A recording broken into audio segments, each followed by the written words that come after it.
Welcome back. Roman was not built in a day. सफलता एक दिन में नहीं मिलती है। I am Bharsani. आज हम लोग इनडायरेक्ट में इम्परेटिव सेंटेंस को बनाना सीखेंगे। कंपटीशन के हिसाब से या ये कहें कि एकेडमिक एग्ज़ाम के हिसाब से इम्परेटिव सेंटेंस बहुत ही महत्वपूर्ण है। अक्सर ये एसएससी, एयरफोर्स, एसएससी सीजीएल और तमाम एग्ज़ाम्स में पूछा जाता है। अगर इस बेसिक चीज़ को हम नहीं जानेंगे तो जो कठिन से कठिन होगा वो तो 100% नहीं आएगा। तो इम्परेटिव सेंटेंस।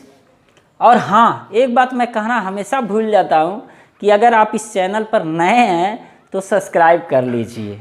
पता नहीं क्यों मैं भूल जाता हूँ, लेकिन आप मत भूलिएगा, सब्सक्राइब कर लीजिएगा।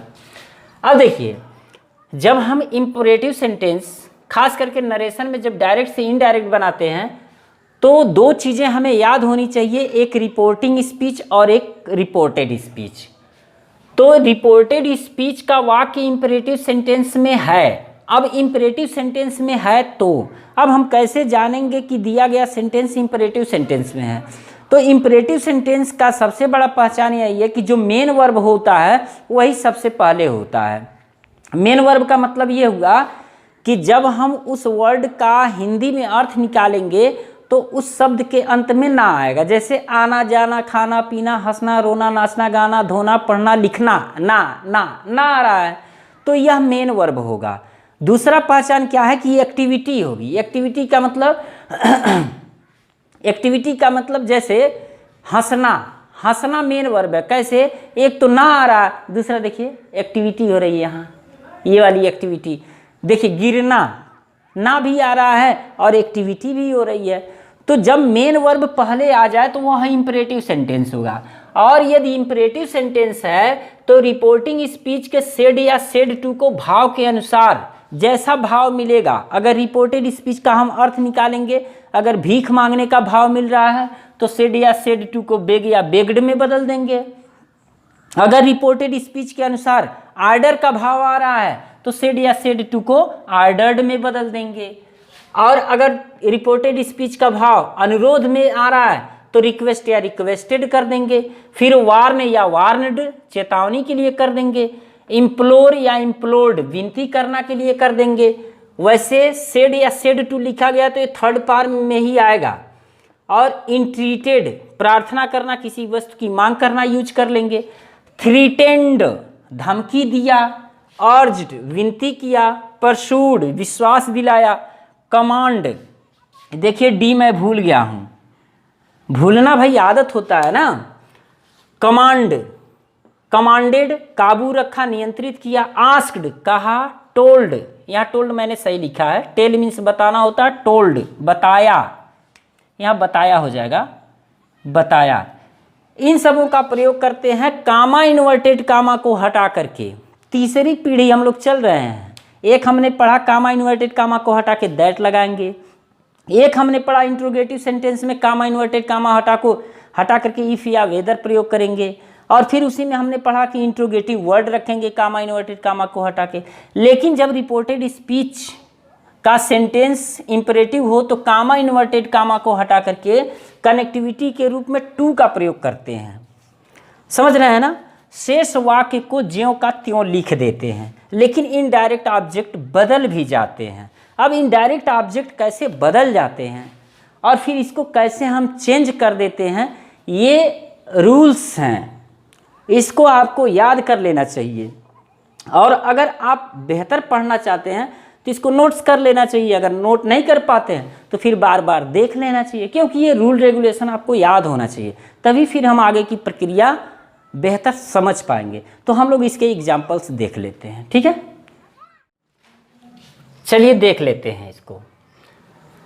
यह इम्परेटिव सेंटेंस के एग्जाम्पल्स हैं। कैसे?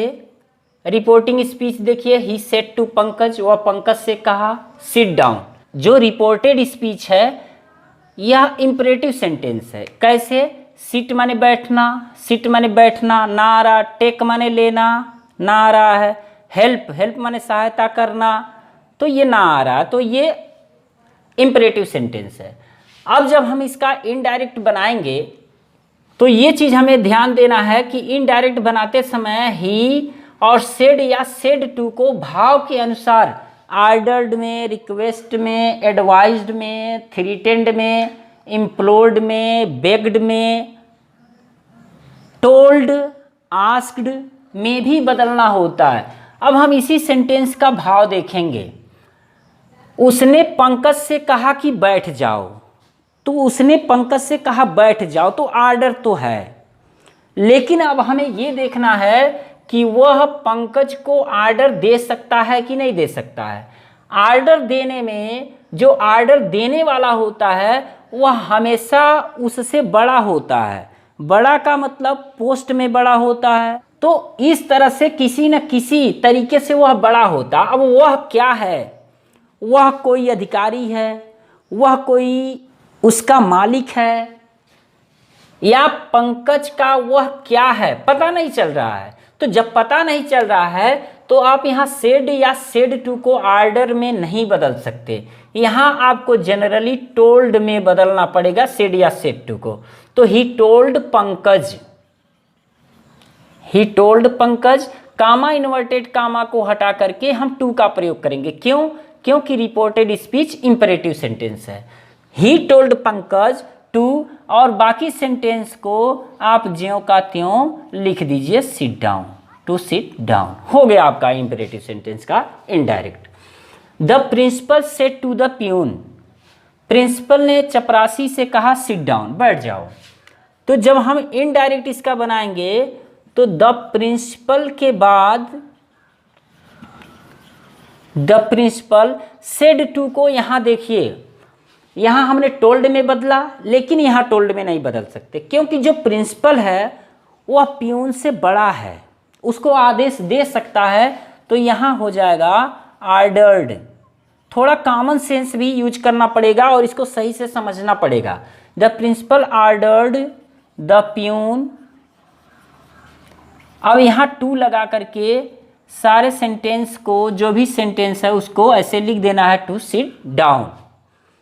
The doctor said to the patient, इसका जब इनडायरेक्ट हम बनाएंगे तो हो जाएगा द डॉक्टर।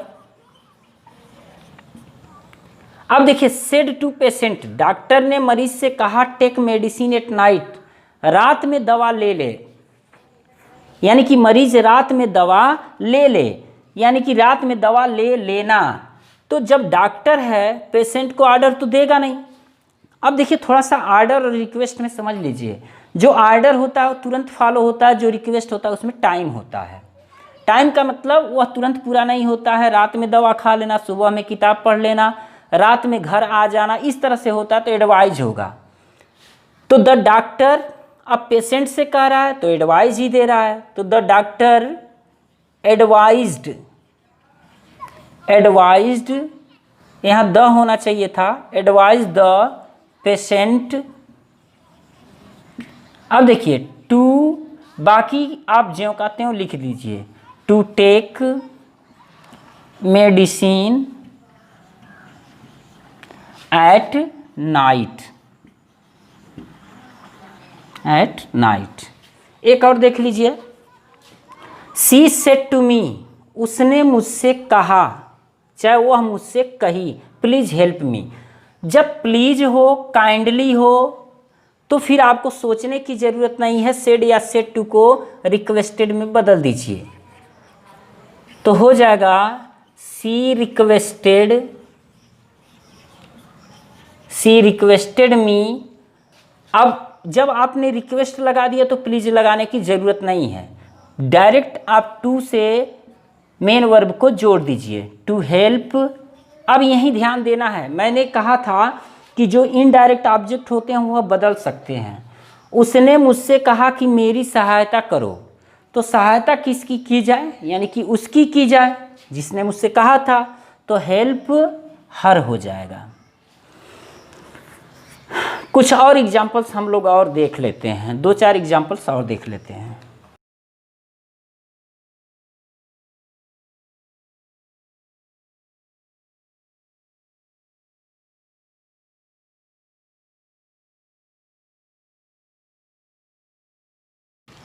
देखिए, the inspector said to him call the witness, जो इंस्पेक्टर है उसने कहा कि गवाह को बुलाओ, तो जो इंस्पेक्टर होता है वह ऑर्डर दे सकता है। अब किसको ऑर्डर दे सकता है? जो भी उससे छोटा है उसको ऑर्डर दे सकता है। तो यहाँ ऑर्डर हो जाएगा इनडायरेक्ट बनाते समय द इंस्पेक्टर सेड टू को हम ऑर्डर्ड में बदल देंगे, ऑर्डर्ड हिम। अब देखिए यहाँ कामा इन्वर्टेड कामा को हटा करके टू का प्रयोग करेंगे और शेष जो सेंटेंस है हम ज्यों का त्यों लिख देंगे। Call the witness, he said don't go out, उसने कहा बाहर मत जाओ। तो वह जो है यह किसी पोस्ट पर नहीं है, बड़ा नहीं है, तो उसने कहा कि बाहर मत जाओ। तो कहा को आप आस्क्ड भी यहाँ प्रयोग कर सकते हैं। टोल्ड तो नहीं होगा क्योंकि उसने कहा, आस्क मीन्स कहना भी होगा। ही आस्क्ड, अब चूंकि निगेटिव सेंटेंस है तो आस्क्ड टू गो आउट। यहाँ थोड़ा सा समझ लीजिए, जो टू जुड़ने की प्रक्रिया है वह मेन वर्ब से जुड़ता है। चूँकि बीच में नॉट आता है इसलिए हम नॉट को पहले लगा देंगे, तो जो रूल है वो फॉलो हो जाएगा। He asked not to go out. यहाँ आपको दिक्कत होगी कि आस्क्ड आपने क्यों लगाया। आस्क्ड माने तो पूछना होता है, आपने कहना कि अंग्रेजी कैसे लगा दिया। तो अगर ऐसे में थोड़ी सी भी आपको दिक्कत होती है तो आप इसको ऐसे कर लीजिए, ही फॉरबिड, यानी कि फॉरबिड, सॉरी यहाँ ओ है, फॉरबिड का हमने सेकेंड फॉर्म कर लीजिए, ही फॉरबिड। अब देखिए फॉरबिड का मतलब हो गया मना करना। तो जब उसने मना कर दिया बाहर जाने के लिए, टू गो आउट, तो फिर नॉट लगाने की ज़रूरत नहीं है। जब फॉरबिड आप प्रयोग करेंगे तो ऐसे में नॉट लगाने की ज़रूरत नहीं है। अगर आप नॉट लगाना चाहते हैं तो फिर फॉरबिड लगाने की ज़रूरत नहीं है। यहाँ इसका अर्थ हुआ कि वह उससे बाहर न जाने के लिए, नहीं जाने के लिए कहा, और यहाँ हो रहा है कि उसने बाहर जाने के लिए मना कर दिया, उसने बाहर जाने से मना कर दिया। ठीक है, तो इसको आप थोड़ा और 2-3 बार देख लीजिए, इस चीज़ को समझ में आ जाएगा कि जब भी निगेटिव सेंटेंस हम बनाते हैं तो अक्सर फॉरबिड का प्रयोग कर देते हैं, तो फिर हमें चिंता नहीं रहता कि हम टोल्ड लगाएं कि आस्क्ड लगाएं। तो फॉरबिड बेहतर भी होता है क्योंकि इसमें नॉट भी नहीं लगता है। और अगर आप नॉट लगाना चाहते हैं तो जो वर्ब होता है उस वर्ब के पहले जो कनेक्टिविटी टू जुड़ता है उसके पहले नॉट का प्रयोग करें। ठीक है, यहाँ देखिए जब इसका इनडायरेक्ट बनाएंगे, the beggar said to me, भिखारी ने मुझसे कहा प्लीज़ गिव मी 10 रुपीज़। भिखारी ने मुझसे कहा कि प्लीज़ मुझे 10 रुपया दीजिए। यहाँ प्लीज़ का प्रयोग हो गया तो यहाँ रिक्वेस्ट का ही प्रयोग होगा। ऐसा 100% सही नहीं है, चूँकि भिखारी है, तो जब भिखारी है तो ये रिक्वेस्ट नहीं करेगा बल्कि बेग्ड करेगा। तो यहाँ हमें लिखना पड़ेगा बेग्ड, और प्लीज़ को नहीं लगाना है। प्लीज़ अक्सर अगर ये भिखारी नहीं होता तो हम यहाँ बेग्ड को हम रिक्वेस्टेड ही लिखते, लेकिन चूंकि भिखारी है तो यहाँ हमें बेग्ड लिखना पड़ेगा, क्योंकि भिखारी है तो भीख मांग रहा है। जब भीख मांग रहा है तो बेग लिखना पड़ेगा। द बेगर बेग्ड मी, और उसके बाद कामा इन्वर्टेड कामा हटा करके हम कनेक्टिविटी के रूप में टू का प्रयोग करेंगे। अब गिव हो जाएगा, क्योंकि जब भी टू हम यूज करते हैं तो टू के तुरंत बाद मेन वर्ब का यूज होता है। और हमने कहा था या ऐसा रूल है कि जो इनडायरेक्ट ऑब्जेक्ट होते हैं उनको बदला जा सकता है। भिखारी ने मुझसे कहा कि मुझे 10 रुपया दीजिए, तो 10 रुपया किसे दिया जाए, यानी कि उसे दिया जाए, तो गिव हिम 10 रुपीज़, 10 रुपीज़। ठीक है, अगर आपको लगता है कि कुछ सेंटेंस ऐसे हैं जो आपको समझ में नहीं आ रहे हैं तो आप कमेंट में मुझे लिख करके दीजिए, मैं रिप्लाई ज़रूर करूँगा। फिर इसमें एक सेकंड पार्ट बचता है लेट वाले प्रयोग का। जो लेट वाले वाक्य होते हैं वो भी इंपरेटिव सेंटेंस में आते हैं, लेकिन अगर उसको हम यहाँ लाते तो वीडियो बहुत बड़ा हो जाता। तो नेक्स्ट जो पार्ट रहेगा वो लेट वाला रहेगा। मिलते हैं नेक्स्ट वीडियो में छोटे से ब्रेक के बाद। Thank you very much.